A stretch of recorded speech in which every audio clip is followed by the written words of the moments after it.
Morning. Morning, folks. Hope you can see me alright. The quality of light's not great.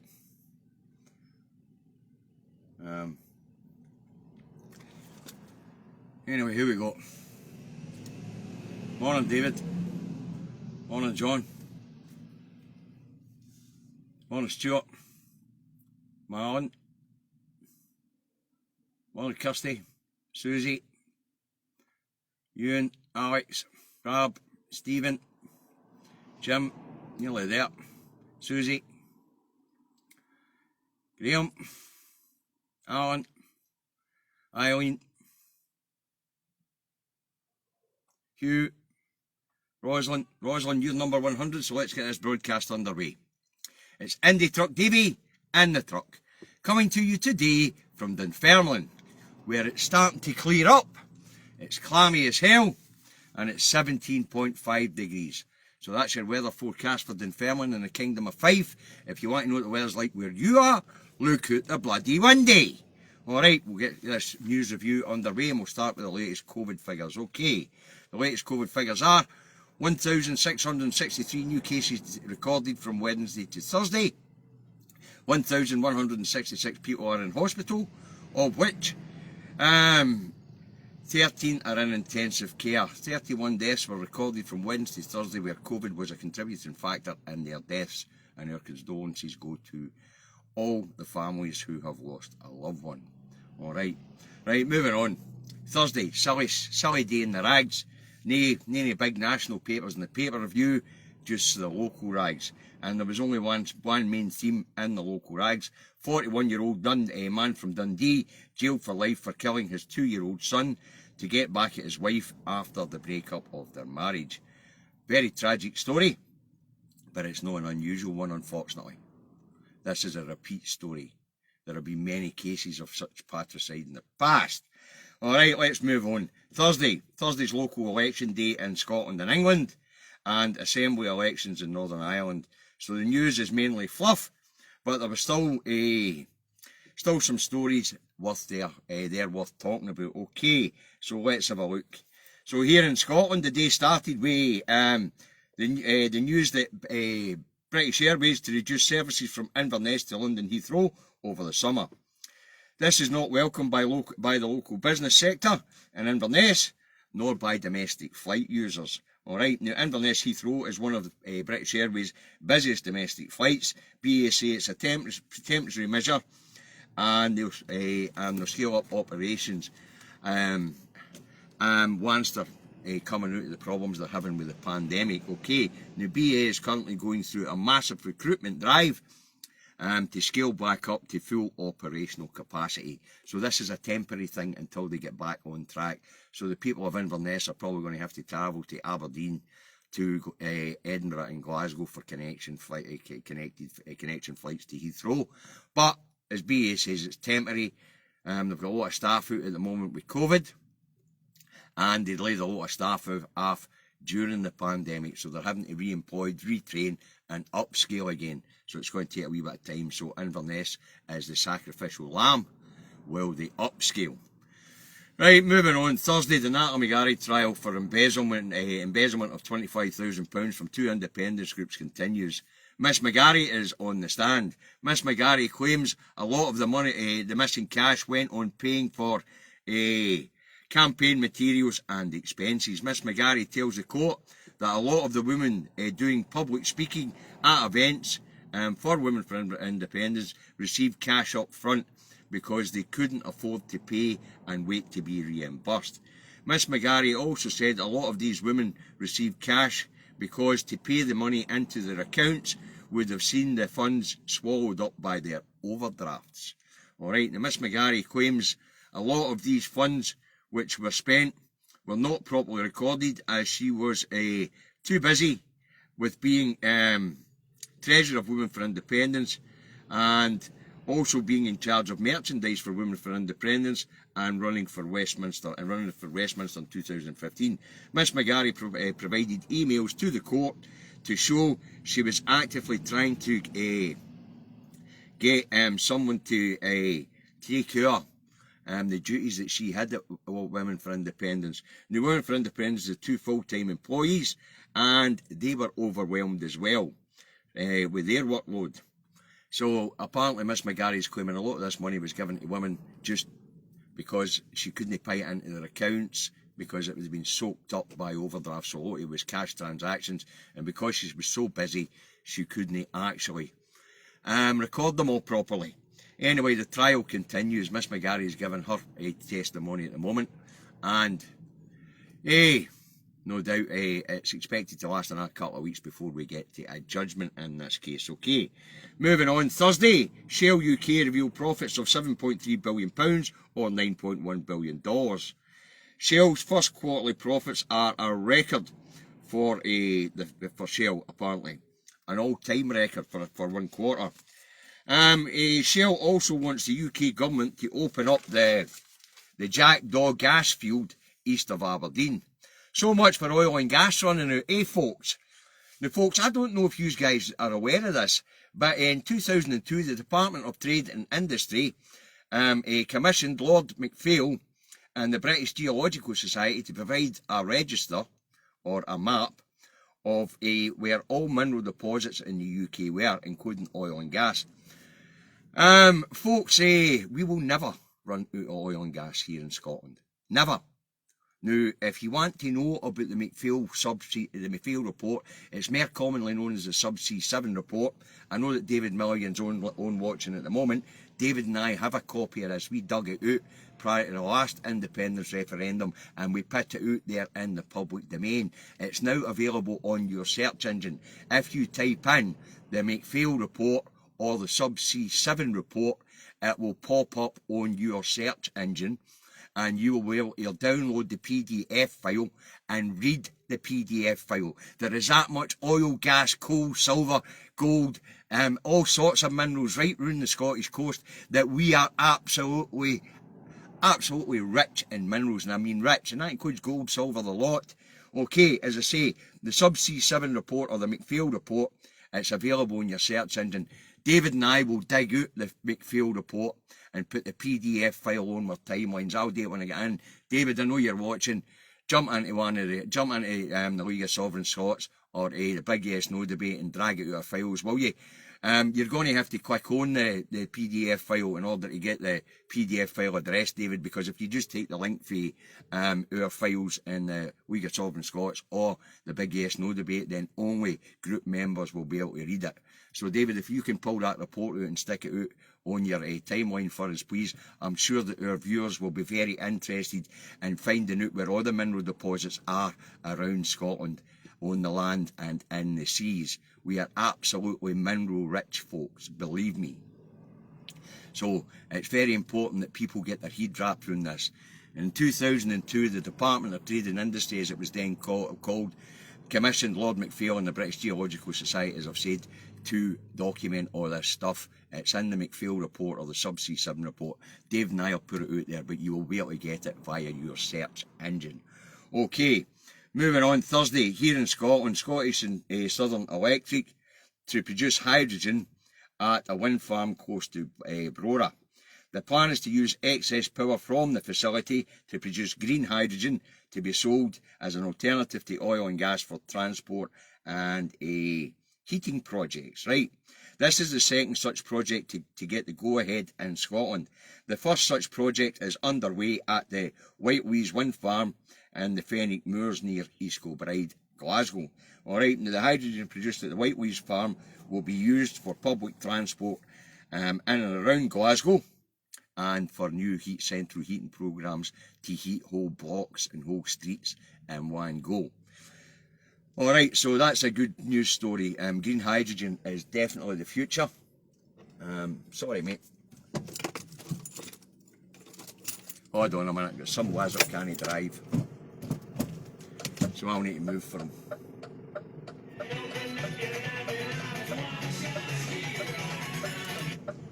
All these wizards that can't bloody drive. Just make sure that didn't affect my brake. It didn't. Right,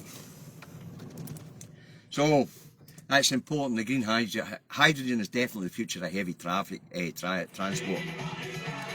and that means buses, trucks, and maybe even trains. You could probably run trains on hydrogen as opposed to diesel. Alright, so let's move on. Moving on, and Thursday, and Scotland's longest service, this one's a public interest story, this one. I really wanted to tell you about this one because this guy's amazing. Right, moving on, Thursday, and Scotland's longest service serving local councillor is standing down. Ian Borthwick has served the city of Dundee as a local representative, get this guys, for 60 years. 60 years this guy's been devoting his life to the city of Dundee. Absolutely amazing. Anyway, Mr. Borthwick was first elected to office in 1963, and served as Lord Provost of Dundee from 2017 till now. Mr. Borthwick said the city was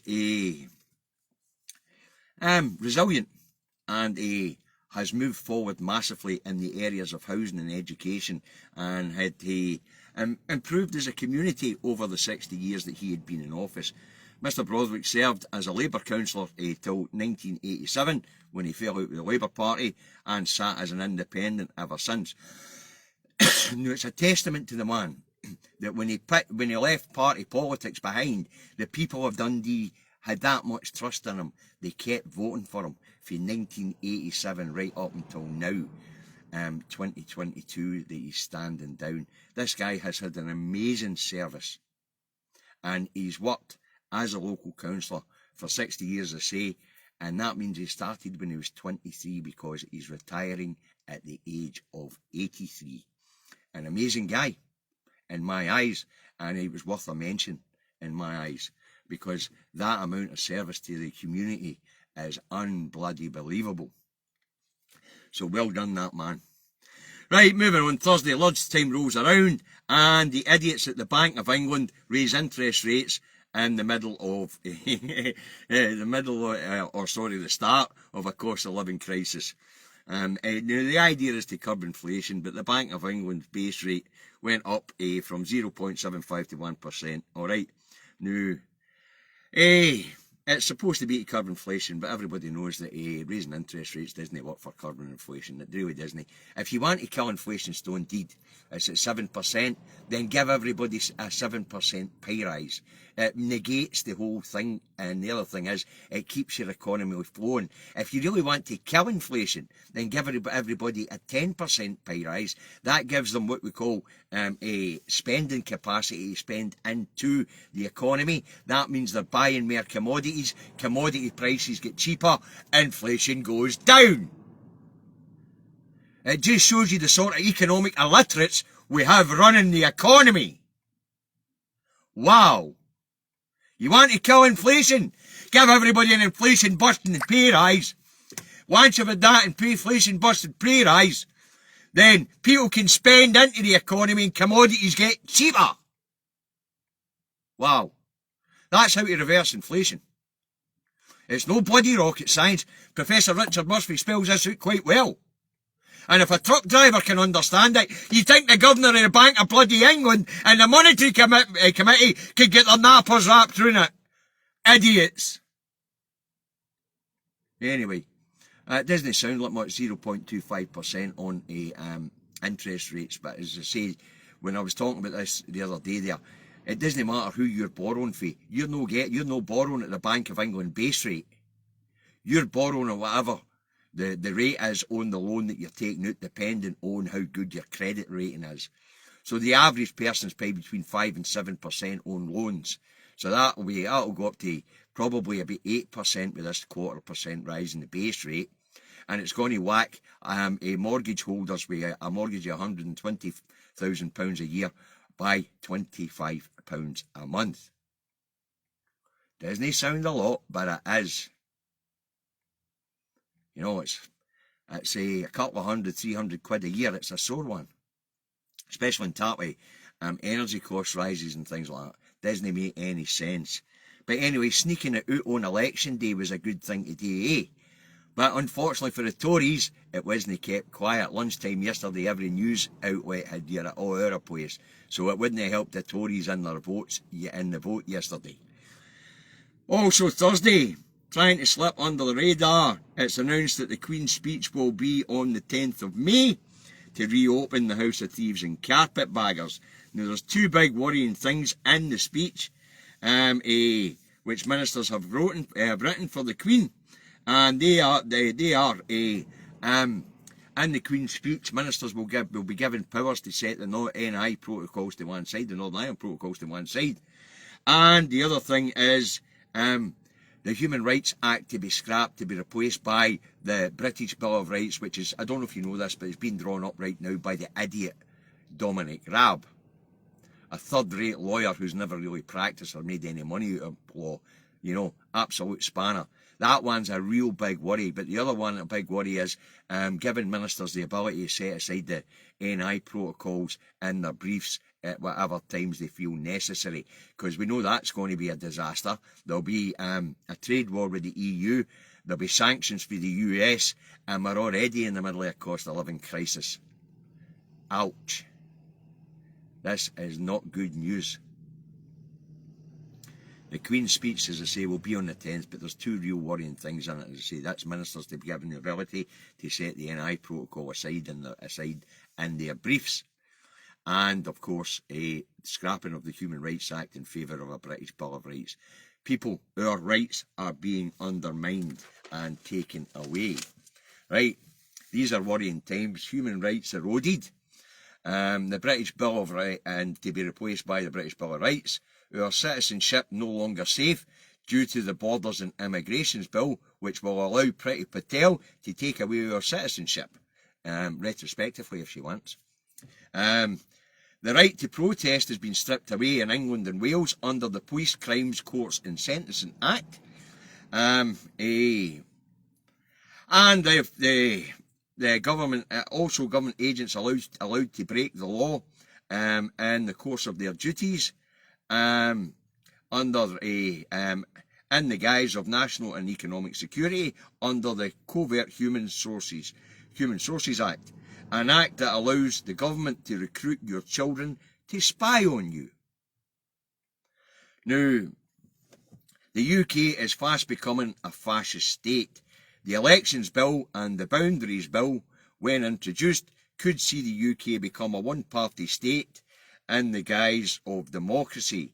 This is not good, folks. This really isn't good. Human Rights Act scrapped.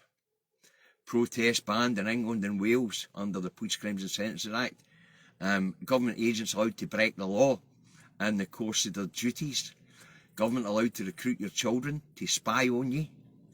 Your citizenship could be stripped away from you at any time if you have the possibility of having another citizenship granted to you from another nation. Folks, this is getting really scary stuff. Davy's not making this stuff up. You can go and look all this stuff up yourselves. And as you know, I've been rattling on about this stuff. What I normally say is, I read this piss so you don't have to. But this is serious stuff. The amount of our human rights which are being eroded and stripped away in front of your eyes. And as I say, the Election Bill and the Boundaries Bill could see the Tories in power forever. Absolutely ever. As I said, the Election Bill knocks 3 million people straight out the voters list. Mainly Labour voters. The Boundaries Bill gerrymanders the constituencies to favour the Tories. The undermining of the amount of MPs there's going to be in Scotland and Wales. This is not good, folks. There is a hostile takeover being pursued by the Conservative and Unionist Party, who represent the British elite and the British establishment. As I said the other day, their Labour's being cut out and all with this bill. They're having a buttectomy. There's only one cheek of the arse left. This is serious stuff, and we don't need to get away from these spanners. Down that road, it's rapidly turning into a one-party state, or it's being gerrymandered so that it's a one-party state. It doesn't matter how many political parties there'll be allowed. There'll only be one political party that can win. We've got different here in Scotland. The reason why the SNP, and they call Scotland a one-party state, is the reason why the SNP win is because they're bloody popular. and their policies are popular. But they're no gerrymandering the vote, they're winning it fair. The Tories are gerrymandering the situation so that only they can win. And that's, in tap with all the other things I've been talking about there, is a bloody big worry. Okay, moving on. Thursday, down that road, and Bojo the Clown meets the Japanese Prime Minister, is it Fumi Kishida, to sign a military pact in light of a Russian aggression in Ukraine. Japan has recently given up its self-defense only status in light of problems with North Korea, who had been testing long-range long-range missiles by firing them into the seas around Japan. Now, Bojo says the accord with Japan is a military pact, but actually there's more to it than that, folks. In that accord with Japan, according to the Telegraph, the Food Standards Agency here in the UK to waive standards to allow fish and food from the Fukushima region of Japan into the UK. Now, for those who are unaware, the Fukushima nuclear plant went into meltdown in 2011 after the tsunami hit Japan. The vast agricultural region of Fukushima is highly radioactive, and so the food products there. There's another wee Brexit bonus for you folks. We'll have to get nuclear radiation contaminated food shipped into the UK. Food security, as I keep banging on about, is a big problem, but bringing in the radioactive food from Fukushima is not a good idea. But anyway, Bojo signs it.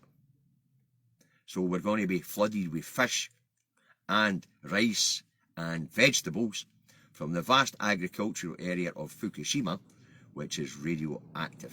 And the Food Standards Agency are lowering the food standards in the UK to allow it. So much for maintaining standards after Brexit. But we knew that wasn't true. We knew they were going to do this. We knew we were going to get crap food imported from Australia, crap food imported from America, crap food imported from New Zealand, and now we're going to get radioactive food imported from Japan. This is not good, folks. Another reason for independence. This is not good at all. Right, let's move on. Overnight, local election results in England see Labour on 1,106 councillors, and the Tories on 480 councillors, Lib Dems on 242 councillors, Independents on 38 councillors, Greens on 35, and that was at the time of me writing this at 6:10 this morning. Okay. Now, I dare say that's changed by now as the results have come in. Now, what I have to say is I don't like the way it's been done in Scotland, Wales and Northern Ireland. This holding the boxes overnight, they're open to be tampered with. And I pointed this out yesterday in the polling station when I voted myself.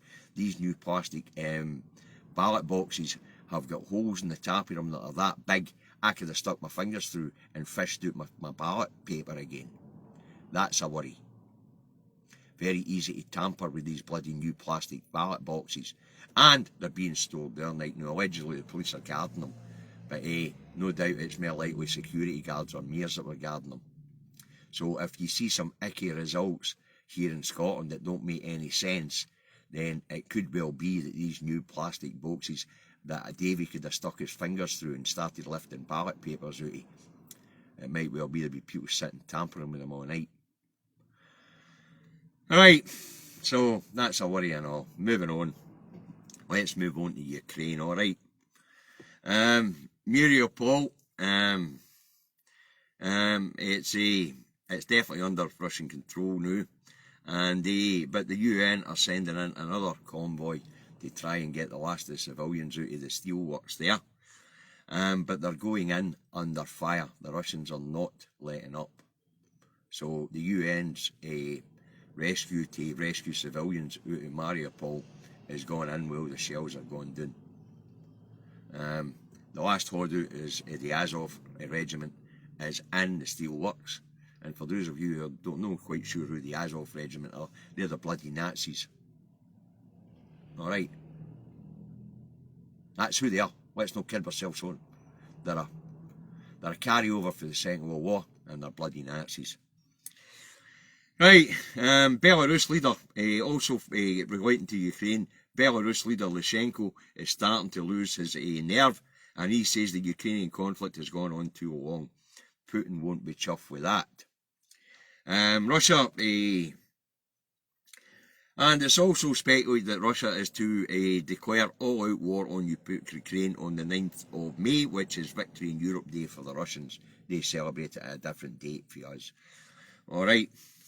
And the other thing is, Russian oligarchs flee to Dubai.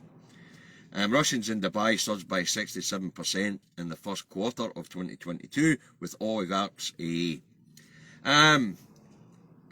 they're buying up properties in Dubai at a rapid rate of knots. They're abandoning London and they're moving into Dubai.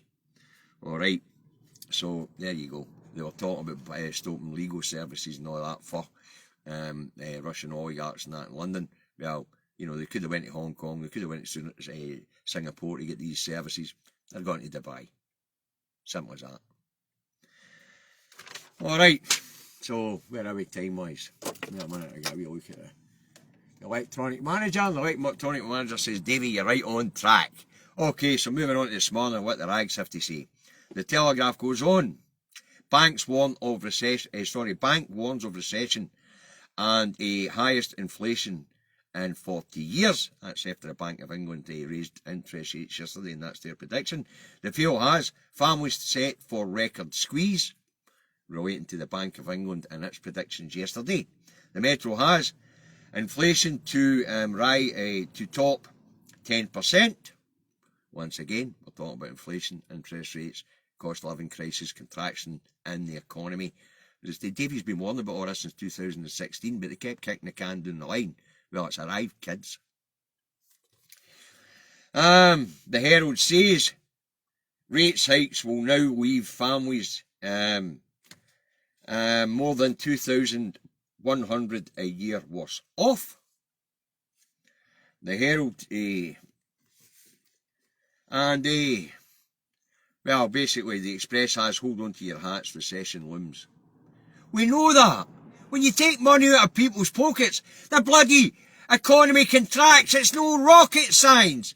Remember, wee Mrs. McGlumpher, if she's no money, she can't spend it into the economy. They'll just tell you, you want to kill inflation, give everybody an inflation-busted pay rise, so that they can spend into the economy, bring down commodity prices. No problem with inflation. This isn't rocket science. A truck driver can work it out. And there's models out there where we can actually see where it's worked. I'll just say one word here. Portugal! Wow, this isn't rocket science. If a bloody truck driver can work it out. Man.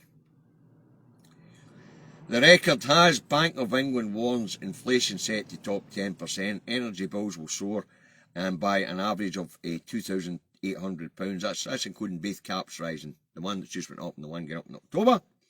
Right, unemployment is sure to rise and the economy will go into recession. Yet still the Tories do nothing, and the headline is, just do something. I've just told you how to sort it out. You don't give the money to the banks, you don't give the money to big companies, you don't give the money to investment banks, you don't give the money to oil companies and things like that. You give the money to the people. You give the people an inflation busting pay rise.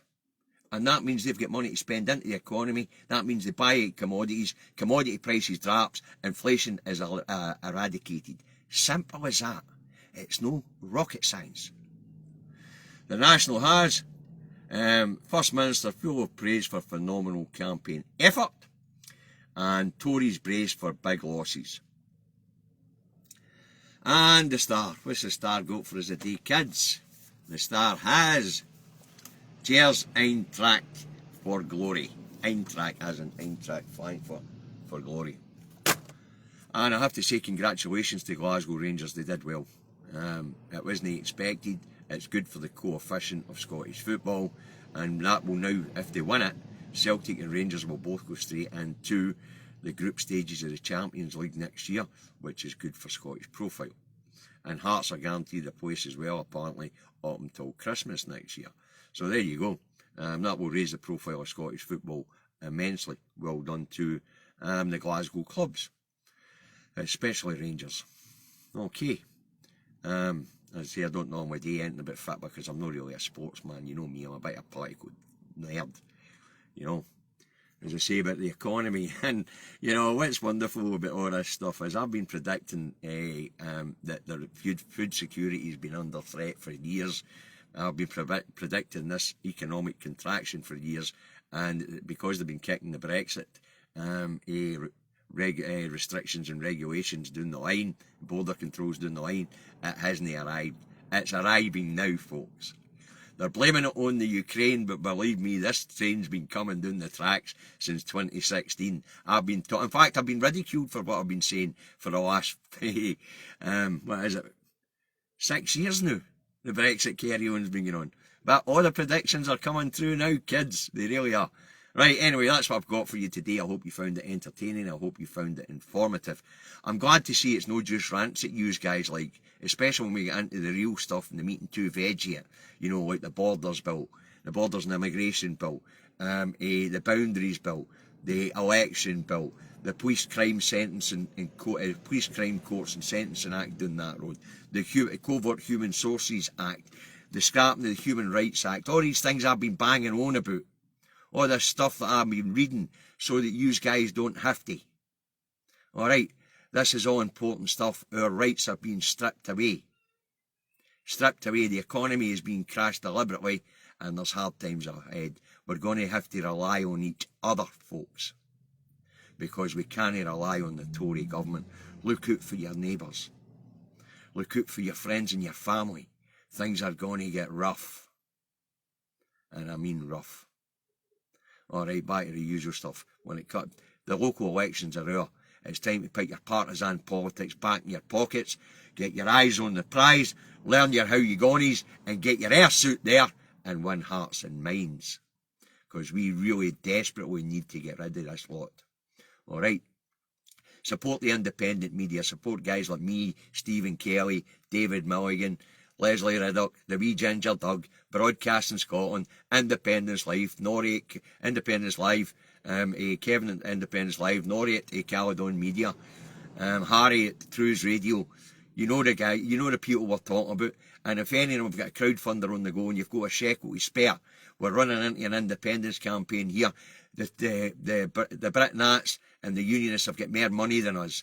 So we're going to have to be on our toes. Alright. So, on to health messaging. Alright, face coverings in closed public spaces. Clean hands and surfaces regularly. Alright, when it comes to social distancing, use your nappers. And if you get any tests left, keep testing and keep sending your results in. Alright, now it's the weekend. I've managed to make it through a full week without having to cancel any shows this week, which is good because work hasn't got too much pressure.